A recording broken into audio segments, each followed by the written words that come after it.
आप जानते हैं कि 22 सितंबर से नवरात्रों की शुरुआत होने जा रही है। आप जानते हैं कि नवरात्रों की शॉपिंग हम श्राद्ध में करते हैं। जी हाँ, क्योंकि श्राद्ध के तुरंत बाद ही नवरात्रों का माँ का आगमन हो जाता है। तो क्या करें ऐसा तुरंत बाद ही नवरात्रों की आपके श्राद्ध आपको इम्पैक्ट ना करें और माँ की एनर्जी से अलाइंड आप हो जाएं। माँ की ब्लेसिंग्स, माँ की कृपा आपके ऊपर बननी शुरू हो जाए। आपको जो है कोई भी धातु या फिर चांदी का कोई भी कॉइन, चांदी का कोई भी पात्र, चांदी की कोई भी वस्तु या फिर ज्वेलरी अगर आप खरीदते हैं और पितृ पक्ष में खरीदते हैं तो आपको नवरात्रों की पूरी कृपा मिलती है। आप उसके बाद शॉपिंग करें। अगर नवरात्रों के लिए माता रानी के लिए आपको चुनरी लानी है, माता के वस्त्र लाने हैं, माता के लिए आपको कोई भी चीज जो आपको कंजकों को देनी है, आपको कन्या पूजन में देनी है, वो सामग्री लेके आनी है। नारियल लेके आना है, चुनरी लेके आनी है, माता की चौकी और बहुत सारी चीजें जो आप नवरात्रों में इस्तेमाल करते हैं वो सारी चीजें तो आप खरीदेंगे ही। बट आप खरीदते कब हैं? श्राद्ध में खरीदते हैं हम लोग। तो आपको ये गलती बिल्कुल नहीं करनी कि आप गए और आपने शॉपिंग कर ली। आपको ये चीज हमेशा ध्यान रखनी है कि जब भी नवरात्रि शुरू होते हैं उससे पहले जब श्राद्ध आते हैं, श्राद्ध में अगर आप चांदी खरीदते हैं तो आपके पितरों को शांति मिलती है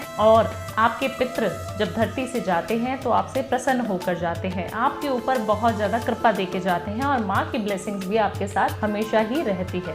जब आप नवरात्रों की स्टार्टिंग करें, शुरुआत करें, तो 2-3 चीजें जो आपको बहुत ज्यादा ध्यान रखने चाहिए। क्या क्या चीजें हैं वो? आपको जो है सबसे पहले अपने घर की सफाई, कच्चे दूध और गंगा जल को मिलाकर अपनी दहलीज को साफ करना बहुत ज्यादा अनिवार्य हो जाता है। फर्स्ट नवरात्रे में जब भी आपका घर में शुभ कार्य शुरू होता है तो हम लोग तोरण बनाते हैं। फर्स्ट नवरात्रे में आपको भी अपने घर में अशोक के 11 पत्तों से तोरण अपने घर के मुख्य द्वार पर जरूर टांगनी है। अशोक के पत्ते या फिर आम के पत्ते, दोनों पत्ते आपके लिए बहुत ज्यादा जरूरी हो जाते हैं। आपको अपने घर में माँ, जहाँ पर माँ को विराजमान करा रहे हैं, उस स्थान की साफ सफाई बहुत ज्यादा करनी है। चौकी जरूर बिछानी है, लाल कपड़े के साथ ही चौकी जरूर बिछाएं। और इस साल अगर माँ को पीला वस्त्र का कपड़ा या फिर पीली कलर का कोई भी चुनरी अगर आप चढ़ाते हैं तो माँ की कृपा आपके ऊपर बनने निश्चित है। एक और उपाय, जैसे कि मैं छोटे छोटे नुस्खों के लिए जाने जाती हूँ। एक छोटा सा कॉइन लेना है, एक आपको कमलगट्टा, ये इजीली पूजा की जगह पर जहाँ पे पूजा की सामग्री मिलती है वहाँ पर आपको मिल जाएगा। एक कॉइन के साथ कमलगट्टा आपको इस तरीके से लेना है पहले नवरात्रे से शुरू करके। और छोटी सी इत्र की शीशी, क्योंकि मैं इत्र के उपाय बहुत सारे बताती हूँ, ये धन आकर्षण की एक रेमेडी है।